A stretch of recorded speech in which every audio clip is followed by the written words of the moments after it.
তড়িৎচুম্বকীয় আবেশ অধ্যায়ের আজকের আলোচ্য বিষয় পারস্পরিক আবেশ অংশ ৩।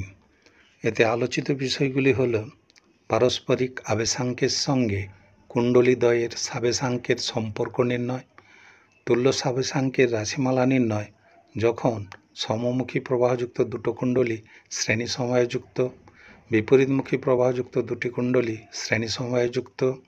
৩ নম্বর, সমমুখী প্রবাহযুক্ত দুটি কুণ্ডলী সমান্তরাল সমবায়যুক্ত, বিপরীতমুখী প্রবাহযুক্ত দুটি কুণ্ডলী সমান্তরাল সমবায়যুক্ত। সলিনয়েডে প্রবাহ দ্বারা সৃষ্ট চৌম্বক ক্ষেত্রে শক্তি ঘনত্বের রাশিমালা নির্ণয়। RKJ physics touch by Rajat Kanti জানা।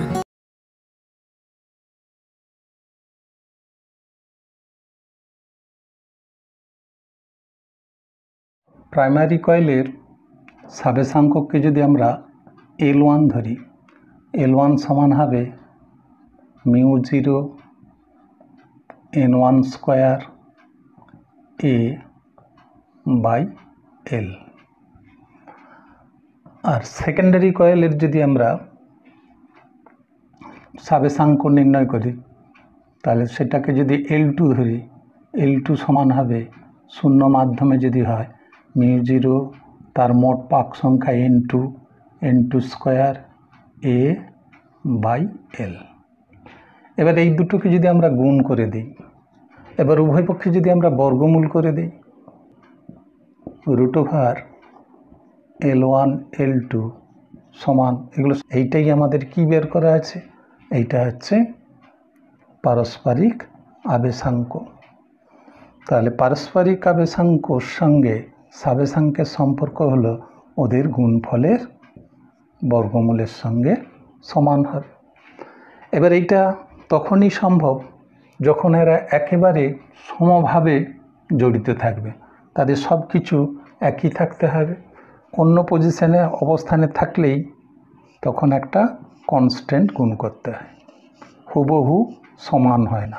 হুবহু সমান হতে গেলে কয়েল দুটোকে হুবহু পাশাপাশি থাকতে হবে, একই ব্যাসার্ধ নিয়ে থাকতে হবে। এই কের মানটা শূন্যের সমান হতে পারে অথবা শূন্যের থেকেও বড়,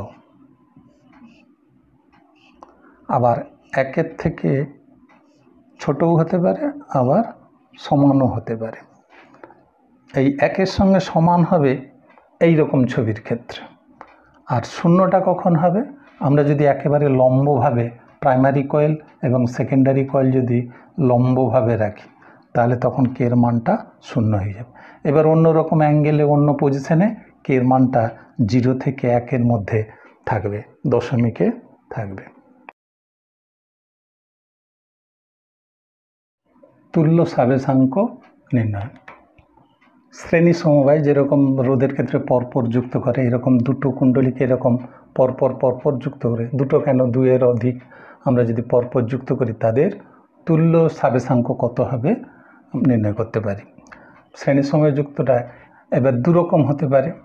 এখানে কারেন্টটা সমমুখী হতে পারে, এদিকে কুণ্ডলীর পাকটা যদি একই অভিমুখে থাকে তাহলে এর মধ্য দিয়ে প্রবাহটা একই দিকে যাবে। এখানটায় ঘড়ির কাঁটার দিকে হচ্ছে ক্লকওয়াইজ, এটাও ক্লকওয়াইজ। তাহলে সমমুখী হলে তখন তুল্য যে সাবেশাঙ্ক নির্ণয় করা যায় L1 প্লাস L2, এবং এদের মধ্যে একটা পারস্পরিক আবেশও কাজ করবে, সেটা হবে +2m। এবার যদি বিপরীতমুখী হয়, এই কুণ্ডলীটা যদি উল্টো দিকে ঘোরানো থাকে তাহলে একই দিকে কারেন্ট যাচ্ছে, কিন্তু কুণ্ডলীতে কী হবে, দুটো বিপরীতমুখী প্রবাহ সৃষ্টি হবে। সেরকম উৎপন্ন চৌম্বক প্রবাহও তখন কী হয়ে যাবে, বিপরীতমুখী হয়ে যাবে। এখানে কারেন্টের অভিমুখটা হচ্ছে ক্লকওয়াইজ, কিন্তু এখানে অ্যান্টি ক্লকওয়াইজ। এক্ষেত্রে তুল্য সাবেশাঙ্ক হবে L1 plus L2 minus 2m।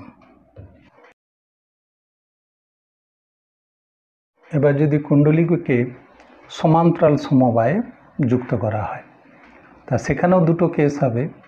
একটা সমমুখী প্রবাহ হলে তার তুল্য সাবেশাঙ্ক কত হবে, আর বিপরীতমুখী প্রবাহ হলে তার তুল্য সাবেশাঙ্কের মান কত হবে। প্যারালালে বলে আমরা এলপি লিখলাম। এলপিটা হবে L1 L2 minus M square by L1 plus L2 plus 2m। এই দুটোতেই ঘড়ির কাঁটার দিকে হচ্ছিল, আর এটাতে একটাতে ঘড়ির কাঁটার দিকে, আরেকটাতে ঘড়ির কাঁটার বিপরীত দিকে। তাহলে বিপরীতমুখী প্রবাহ, বিপরীতমুখী চৌম্বক প্রবাহের সৃষ্টি হবে। এর ক্ষেত্রে তুল্য সাবেশাঙ্ক কী হবে? L1 L2 minus M square by L1 plus L2 minus 2m। এগুলো প্রমাণ করা যায়। সলিনয়েডে যে চৌম্বক ক্ষেত্র সৃষ্টি হয় তার যে কোনো একটা বিন্দুতে শক্তি ঘনত্বের রাশিমালা নির্ণয় করা যাক। এই সলিনয়েডের দৈর্ঘ্যটা যদি এল হয় এবং তার সাবেশাঙ্ক যদি বড় হাতের এল হয় এবং মোট পাক সংখ্যা যদি বড় হাতের এন হয়, তাহলে প্রতি একক দৈর্ঘ্যের পাক সংখ্যা এন সমান হবে বড় হাতের এন বাই এল। এবং এর মধ্যে দিয়ে যদি আই কারেন্ট চায়, তাহলে এর মধ্যে যে চৌম্বক আবেশের সৃষ্টি হবে এর যে কোনো বিন্দুতে সেই চৌম্বক আবেশের মানটা হয় বি সমান শূন্য মাধ্যমে চৌম্বক ভেদ্যতা আর প্রতি একক দৈর্ঘ্যের পাক সংখ্যা ইন্টু কারেন্ট আই। তা এই প্রতি একক দৈর্ঘ্যের পাক সংখ্যাকে আমরা লিখতে পারি মোট পাক সংখ্যা বাই দৈর্ঘ্য। এইখান থেকে যদি আমরা আয়ের এক্সপ্রেশনটা বের করে রাখি, আর যে কোনো সলিনয়েডের সাবেশাঙ্ক এন সমান হয় মিউ জিরো টোটাল পাক সংখ্যার বর্গ ইন্টু এক একটা পাকের প্রস্থচ্ছেদ এ বাই দৈর্ঘ্য এল। এবার টোটাল শক্তি যে সঞ্চিত হয় আবেশের ফলে সেটা হচ্ছে ইউ সমান হাফ এল আই স্কোয়ার। এবার এদের মানগুলো যদি আমরা বসিয়ে দিই, তাহলে এন স্কোয়ার কেটে যাবে, একটা মিউ জিরো কেটে যাবে, একটা এল কেটে যাবে, থাকবে। এবার এল এটা কি আবার দৈর্ঘ্য ইন্টু প্রস্থচ্ছেদ, তার মানে ওটা সলিনয়েডের আয়তন। আয়তনটাকে যদি ভি ধরি, তাহলে একক আয়তনে শক্তিটা কত হবে? এটাকেই বলা হবে শক্তি ঘনত্ব। ছোট হাতের ইউ দ্বারা লেখা হয় মোট শক্তি বাই আয়তন। তাহলে মানটা বসে দিলে বাই ভি, ভিটা কেটে যাবে, থাকবে শুধু half B square by mu zero. তাই এটা আমরা সলিনয়েডের ক্ষেত্রে এই শক্তি ঘনত্বটা বের করেছি, কিন্তু এটা যে কোনো চৌম্বক ক্ষেত্রে প্রযোজ্য। সলিনয়েড ছাড়াও একটা যে কোনো চৌম্বক ক্ষেত্রের কোনো বিন্দুতে যদি এই জায়গাতে যদি চৌম্বক আবেশের মান বি জানা থাকে এবং এখানে যে মাধ্যমটা আছে সেই মাধ্যমের চৌম্বক ভেদ্যতাটা যদি জানা থাকে, তাহলে এই মাধ্যমের চৌম্বক ভেদ্যতা মিউ। যদি আমরা একটা একক আয়তন কল্পনা করি, সেই একক আয়তনে শক্তিটা কত হবে না এই সূত্র থেকেই পেয়ে যাব, সেটাই শক্তি ঘনত্ব। শক্তি ঘনত্ব হবে হাফ, শুধু এখানকার আমার এই বিন্দুর কি জানা দরকার? চৌম্বক আবেশ, বি স্কোয়ার বাই মিউ। এটাই হলো যে কোনো চৌম্বক ক্ষেত্রে যে কোনো মাধ্যমে একক আয়তনের শক্তি।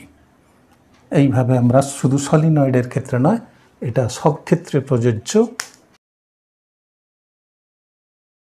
Thank you for watching.